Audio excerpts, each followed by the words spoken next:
আছি আর কি। তো এখানকার একাডেমির প্রধান কাঁকড়াবাড়ি টু প্রধান উনি আমার সাহায্য করে আছে। আপনারা যে যা পারেন আমাকে দিয়ে সাহায্য করেন, না করলেও আর কি সাবস্ক্রাইবটা করে দিন।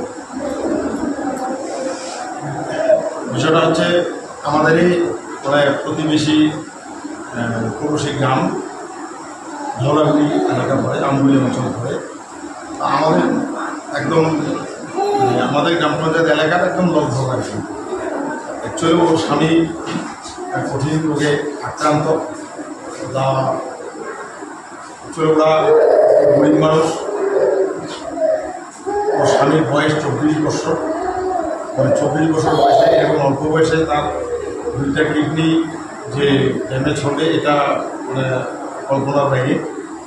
তো এই মুহূর্তে তার শাশুড়ি কিডনি ডোনেট করার জন্য তৈরি আছে, কিন্তু এই ট্রান্সফার এবং প্রতিস্থাপন করতে যায় যে একটা বিপুল সংখ্যক টাকার দরকার, যেটা ওদের পক্ষে পেরে ওঠা সম্ভব না।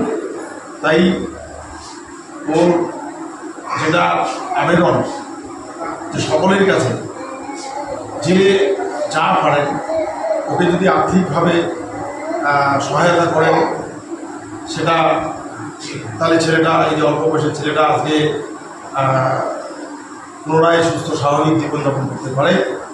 আমি আমার তরফ থেকে, আমি খাগড়াবাড়ি 2 নং গ্রাম পঞ্চায়েতের প্রধান, আমি আমার তরফ থেকে আমি তাকে কিছু আর্থিক সহায়তা তুলে দিচ্ছি।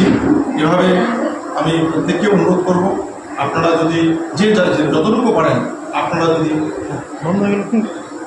আপনারা যদি আর্থিক সহায়তা করেন তাহলে তাহলে হ্যাঁ তাহলে ও ভীষণভাবে উপকৃত হবে এবং অল্প বয়সের একটা ছেলে আজকে নতুন করে সুস্থ স্বাভাবিকভাবে যাতে বাঁচতে পারে এই আশা রাখছি এবং প্রত্যেকের কাছে অনুরোধ রাখছি তাকে যে যতটুকু পারেন সহযোগিতা করবেন। ঠিক আছে, ঠিক আছে।